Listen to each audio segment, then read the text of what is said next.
So అందరికీ good morning. So ఈరోజు మన శ్రీనివాసరావు గారు చెప్పినట్టు world red cross day. So ఎన్డీ డునాంట్ 1828లో మే 8న ఆయన పుట్టినరోజు. సో ఆయన పుట్టినరోజుని రెడ్ క్రాస్ డే సందర్భంగా జరుపుకుంటున్నాము. ఆయన యాక్చువల్గా ఒక స్విట్జర్లాండ్ వ్యాపారవేత్తగా ఫ్రాన్స్ వెళ్తూ మధ్యలో ఫ్రాన్స్ ఇటలీకి మధ్య ఒక యుద్ధంలో సైనికులు పడిపోయి ఉంటారు. యుద్ధం జరుగులో సల్ఫెరినో అనే ప్లేస్లో వార్ జరుగుతుందన్నమాట. వాళ్ళు దాదాపు 40,000 మంది సైనికులు దెబ్బలు తగిలి అట్లా పడిపోయి ఉంటారు. పడిపోయిన సైనికుల్లో నిజంగా చనిపోయిన వాళ్ళు స్పాట్లో తక్కువ మంది, ఎక్కువ మంది చేతులు తెగి కాళ్ళు తెగి గాయాలయ్యి రక్తం కారుతూ వాళ్ళకి మంచినీళ్ళు ఇచ్చేవాళ్ళు లేక ఏం పట్టించుకునే వాళ్ళు లేక అలా 2-3 రోజులు 4 రోజులు 10 రోజులు చనిపోయేవాళ్ళు. అరే ఇంత దీనంగా ఇంత బేతాహంగా చనిపోతున్నారు వీళ్ళు, ఎవడు పట్టించుకోక నిజంగా ఇద్దరు చనిపోతే అది వేరే విషయం. బట్ యుద్ధంలో చనిపోకుండా దెబ్బల వల్ల చనిపోతున్నారు. ఇలాంటి వాళ్ళకి ఏదో ఒక సహాయం చేసి బతికించాలి. వీళ్ళని యుద్ధ భూమి నుంచి బయటికి తీసుకురావాలి, హాస్పిటల్కి తీసుకుపోవాలి, వీళ్ళకి వైద్యం అందిస్తే ఒక సంస్థ ఉండాలి. యుద్ధ భూమిలో ఎవడిపోయినా పైన అవతల కాల్ చేస్తాడు. ఈ దేశం ఓడిపోయినా ఆ దేశం ఓడిపోయినా యుద్ధ భూమిలోకి పోతే అవతల కాల్ చేస్తాడు, ఇలా చంపేస్తాడు. యుద్ధ భూమిలో ఎవడో పోడు. అలా యుద్ధ భూమిలోకి పోయి వాళ్ళకి సహాయం చేసే సంస్థ ఒకటి కావాలి అనే ఒక ఆలోచనతో ఆయన ప్రపంచ దేశ నాయకులు అమ్మడి తిరిగి ఆయన వ్యాపారం మర్చిపోయాడు, వ్యాపారం వదిలేశాడు. అప్పుడే కానీ 33-34 వయసు, ఎక్కువ పెద్ద వయసు కూడా కాదు.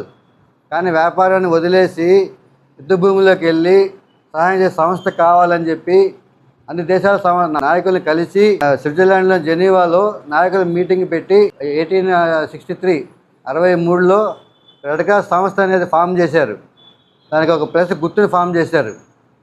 సో ఈ ప్లస్ గుర్తున్న యూనిఫామ్ వేసుకున్న వాలంటీర్స్ కానీ వాళ్ళ యొక్క వాహనాలు కానీ యుద్ధ భూమిలోకి వెళ్ళొచ్చు, వాళ్ళ మీద ఎవరు దాడి చేయకూడదు అని ఒక రిజల్యూషన్ ప్రపంచవ్యాప్తంగా ఫామ్ చేసి యుద్ధ భూమిలోకి వెళ్ళడానికి పర్మిషన్ తీసుకుని యుద్ధ భూమిలోకి వెళ్ళి సైనికులకు సహాయం చేసేవాళ్ళు. అక్కడ మెయిన్గా ఏంటి, దెబ్బలు దగ్గర పడి వాళ్ళకి రక్తం కారిపోతుంది. ఆ కారిపోయిన రక్తాన్ని ఆపి రక్తం ఎక్కించాలి మళ్ళీ వాళ్ళకి. అందుకని ఆయన ఫస్ట్ రక్తం ఎక్కించాలని, రక్తం కావాలి. రక్తం ఎక్కడ వచ్చి చెట్లకు కాయదు, ఫ్యాక్టరీలు తయారవదు. కాబట్టి బ్లడ్ బ్యాంకులు పెట్టి బ్లడ్ స్టోర్ చేసుకొని యుద్ధ భూములు లాంటివి కానీ, రోడ్డు మీద యాక్సిడెంట్ లాంటివి కానీ, ఏదన్నా కాల్పులు జరిగినప్పుడు కానీ గాయపడిన వారికి ముందు బ్లడ్ ఎక్కించాలి. అలానే ఆపరేషన్ జరిగేటప్పుడు బ్లడ్ అవసరం ఉంటుంది అని చెప్పి బ్లడ్ బ్యాంకులు ఫస్ట్ ఆయన స్టార్ట్ చేసి ఈ రక్తం యొక్క విలువను ప్రపంచానికి చాటి చెప్పి పిల్లలు అలా ఒక ఉద్యమాన్లాగా చేసి బ్లడ్ బ్యాంకులు స్థాపించి ఈ రెడ్ క్రాస్ అనేది అన్ని దేశాల పార్లమెంట్లో దాన్ని ఒక బిల్లులాగా తయారు చేసి అన్ని దేశాల్లో ఫామ్ చేసి అన్ని దేశాల్లో స్కూల్ పిల్లలు కానీ, కాలేజీలు కానీ, డిపార్ట్మెంట్లు కానీ అన్ని దీన్ని ప్రోత్సహించాలి అనే చట్టంలో బిల్లులు తెచ్చి ఫామ్ అయిన సంస్థ. అందుకే ఈ సంస్థ యాక్టివిటీస్కి కానీ, సర్టిఫికెట్లకు కానీ ప్రపంచవ్యాప్తంగా వ్యాలిడిటీ ఉంది. ఇందాక మన సార్ చెప్పినట్టు సర్టిఫికెట్ మీకు ఉంటే ఎక్కడికి పోయినా కూడా మీకు గ్రేస్ మార్క్స్ ఉంటాయి. కాబట్టి అందరూ కూడా రెడ్ క్రాస్లో మెంబర్ అవ్వచ్చు. మీరు జూనియర్ రెడ్ క్రాస్ అని చెప్పేసి మీరు జూనియర్ రెడ్ క్రాస్లో మెంబర్ అయ్యి, యూత్ రెడ్ క్రాస్లో మెంబర్స్ అయ్యి రెడ్ క్రాస్లో మీ యొక్క సేవా సామర్థ్యం నిరూపించుకోండి. ఎంతమందిని మీరు సేవ చేసి ఎంతమంది మీ వెనక వాలంటీర్స్లా తెచ్చుకుంటారో అది మీ యొక్క నాయకత్వాన్ని చూపిస్తుంది. ఆ విధంగా మీకు ఒక నాయకత్వ లక్షణాలు బయటపడతాయి. ఆ లీడర్షిప్ ఉన్న వాళ్ళే రేపు విలేజ్ నాయకులు అవ్వచ్చు, మంత్రులు అవ్వచ్చు, ఇంకే పెద్ద పెద్ద పదవుల్లోకి పోవచ్చు.